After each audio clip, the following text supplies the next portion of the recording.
তোমরা দেখছো Bengali fusion. আমি শ্রাবন্তী একটা নতুন ব্লগ নিয়ে তোমাদের সামনে চলে এসেছি। এই যে কন্যা, ওকে বললাম তো মেন দরজাটা বন্ধ করে দিয়ায়, না স্নান করেছে না কিছু করেছে, কিচ্ছু করেনি।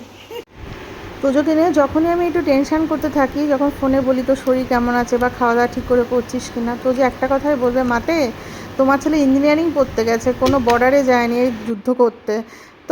তো যে এরকম করে মাঝে মাঝে আমাদের খুব হাসাতে থাকে। তো এই প্রসঙ্গে একটা স্টোরি তোমাদের কাছে না বলে পারছি না। একটা ছেলে ছিল, সে এমনি মোটরসাইকেল করে ঘুরে বেড়াতো, কোনো লেনা দেনা নেই, কারোর সাথে কোনো মতলব নেই, সে শুধু ঘুরতেই থাকতো এদিক ওদিক সেদিক। তো একদিনকে কী হচ্ছে না, রাত যখন 8:30 থেকে 9:45, হঠাৎ ও যখন রাস্তায় ব্যাক করছে বাড়িতে, দেখতে পাচ্ছে একজন বয়স্কা মহিলা আর কি মুখ থুবড়ে পড়ে আছে।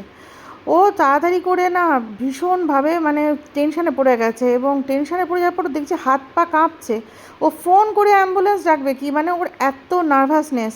তো যাই হোক, ছেলেটি তখন বলে যে হ্যাঁ এরকমভাবে একজন বয়স্কা মহিলা পড়ে আছে রাস্তার মধ্যে, অ্যাম্বুলেন্সের যাই হোক ব্যবস্থা হয়। তো অ্যাম্বুলেন্সের পি পি পি পি আওয়াজ হয়েই যাচ্ছে কন্টিনিউয়াস, আর তার সাথে ছেলেটা সমানে স্পিড বাড়াচ্ছে। আর অ্যাম্বুলেন্স তো ভীষণ জোরে চলে। আর এই পি পি আওয়াজ শুনে তার ঠিক 2 বছর আগের অ্যাম্বুলেন্সের কথা মনে পড়ছিল, যখন যখন ছেলেটির মা আর ছেলেটা একদিনকে যাচ্ছিল, সে যেতে যেতে ড্রাইভিং করতে করতে হঠাৎ স্পিড বাড়ায়। ওর মা মানা করে যে তুমি বেশি স্পিড বাড়িও না, কিন্তু তবুও ছেলেটা শোনে না মায়ের কথা, স্পিড বাড়াতে থাকে। উল্টো দিক থেকে ট্রাক আসে এবং যথারীতি একটা বড় সড়ো অ্যাক্সিডেন্ট হয়। ছেলেটা বেঁচে যায়, কিন্তু মাটা আইসিইউতে যেতে যেতেই তখন মাটার মৃত্যু হয়ে যায়।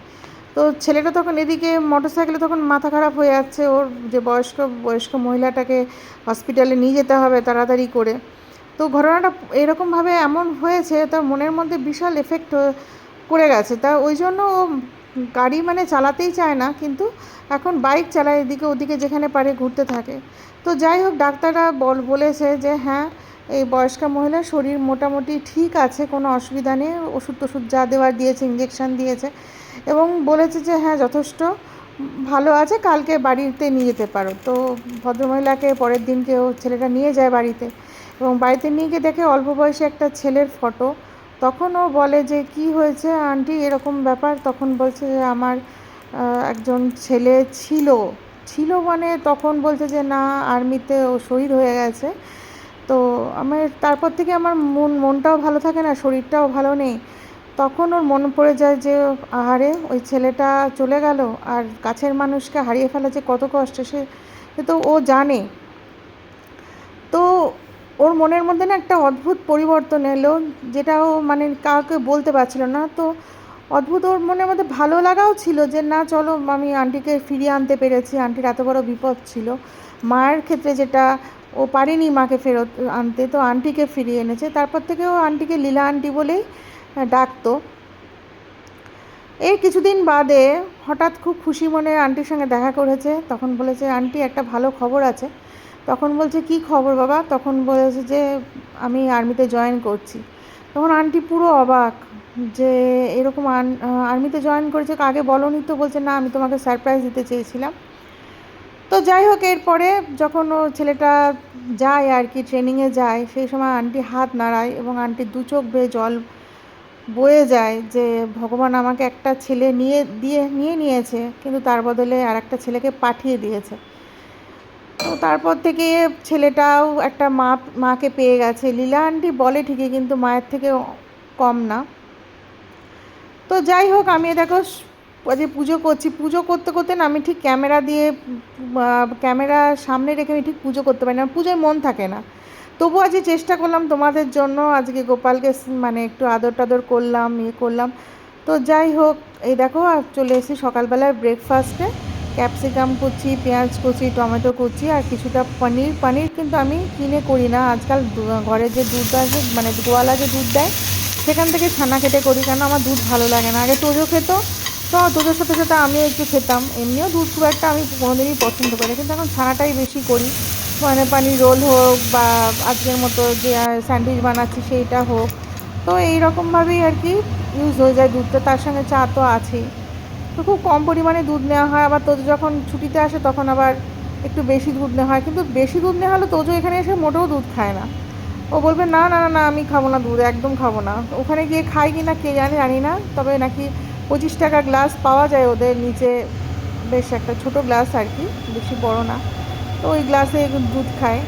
আর একটু প্রোটিন পাউডার, মানে হোমমেড প্রোটিন পাউডার গুড়িয়া বানিয়ে দিয়েছিল, সেটা একটু 1 চামচ নেয়। তো আজ এই স্যান্ডউইচটা বেশ ভালো লাগে না, তো স্যান্ডউইচ আমি সবসময় কাঁচি দিয়ে কাটি। আমার চাকু দিয়ে আমি আগে স্যান্ডউইচ কাটতাম, ভালো হতো না, ওই জন্য তারপর থেকে কিচেনে যে মানে কাঁচিটা থাকে সেই কাঁচিটা দিয়ে আমি সবসময় স্যান্ডউইচ কাটি আর কি। স্যান্ডউইচ আমি নর্মালি আমি ভেজই করি, খুব একটা মানে খুব একটা কি ননভেজ করিই না বলতে গেলে।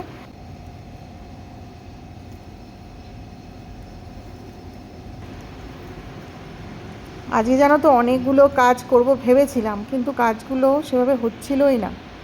ভাবলাম যে ঠিক আছে চলো ঘরে যা যা যেটুকু পাচ্ছি সেইটুকুই কাজ করি। সকালে ব্রেকফাস্ট তো হলো, সকালবেলা উঠেই মাথায় হাত দিয়ে বসে থাকি যে কী রান্না করব, কিন্তু কাল মোটামুটি একটা প্ল্যান ছিল, কালকে যেহেতু রাতে ছানা বানিয়ে নিয়েছিলাম সেহেতু একটা প্ল্যান ছিল আর কি। আর এই বিস্কুটের কোটোটা না একটু হালকা ভেঙে গেছে, দেখো এখানে ওর কথা বলি, ও কিন্তু দিব্যি নিজে নিজে খেতে পারে কিন্তু খাবে না জল। ওকে ওই সিলিন্ডার কিনে দিয়েছে সিজা, তারপরে সিজার হাত যতক্ষণ সিজা হাতে করে না খাবে ততক্ষণ খাবে না। কী রকম বদমাশি বলো। এই যে কন্যা, ওকে বললাম তো মেন দরজাটা বন্ধ করে দিয়াই, না স্নান করেছে না কিছু করেছে, কিচ্ছু করেনি। কখন করবি স্নান? এখন দেখছি বলে এখন সন্ধেবেলা স্নান করবে না রাতে স্নান করবে কে জানে। এই যে আমাকে কতদিন ধরে বলছে চুলটা কেটে দিতে, এখনো চুল আমি কাটতেই পারলাম না। আজকে কাটবি না সোমবারে কাটবি? এই তো ফ্রাইডে আছে, সানডে তো হবে না, জন্মদিন। কটার সময় কাটবো বল?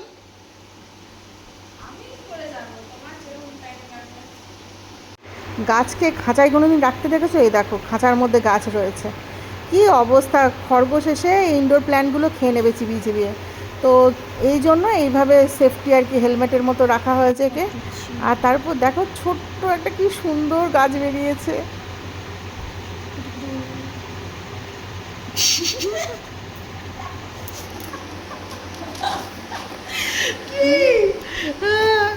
হাসছিস কেন? কারণ কুটুকুটুটা বিশাল ক্রিম ছিল। কি ছোট্ট গাছ না, কি সুন্দর লাগে দেখতে।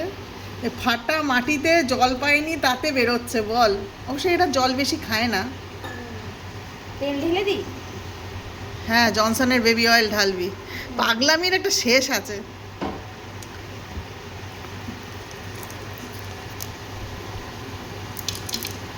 পাথরগুলো তুলতে হবে না, কয়েকটা থাক।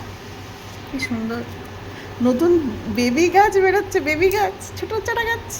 কুতি কুতি কুতি কুতি। সেদিনকে কোন কোন জায়গায় খেয়েছে হরি?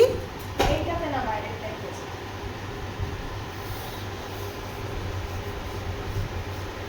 আমি গাছকে আদর করছি রে। গাছপালা, খরগোশ, পায়রা, আমার মাইয়া, আমার বেটু।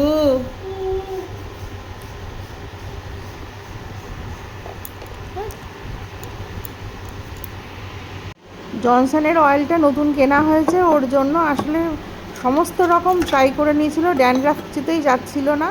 তো ওর বাবাকে বললে ওই জনসনের তেলটা আনা হয়েছে আর কি। এটা দিয়ে মোটামুটি ঠিক আছে, আগের থেকে বেটার। আমার কচি নারকেল খেতে খুব ভালো লাগে, দারুণ খেতে। দোমালায় নারকেল নিয়ে এসছে। কি বলবো, বাড়িতে এত নারকেল গাছ ছিল তো, ছোটো থেকে নারকেল দেখলে লোভ সামলাতে পারি না। এখন অবশ্য বাড়িতে সব নারকেল গাছ কেটে দিয়েছে দাদা, কিন্তু নারকেল আমার খুব মানে প্রিয় আর কি। ছোটোবেলায় কত নারকেল গাছে খেলেছি, মানে গাছে চড়ে খেলিনি, গাছের গোড়ায়। আর যেগুলো ছোটো ছোটো নারকেলের চারা ছিল তার পাতা ধরে ধরে ঝুল খেতাম, খুব ভালো লাগতো। মানে দোমালায় থেকে একটু বয়স হয়েছে এরকম নারকেল আর কি, একেবারেই কচি। আর দেখো যে পিঙ্ক সল্ট আছে ওইটা একটু গায়ে বুলিয়ে নিলাম। আর আমি এটা নিয়ে যাচ্ছি সৃজা খাবে বলে, দেখি ও কী করে।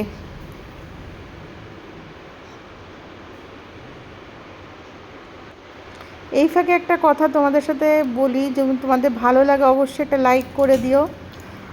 আর এ দেখো, এখানে আমি নারকেলটা রাখলাম আর কি।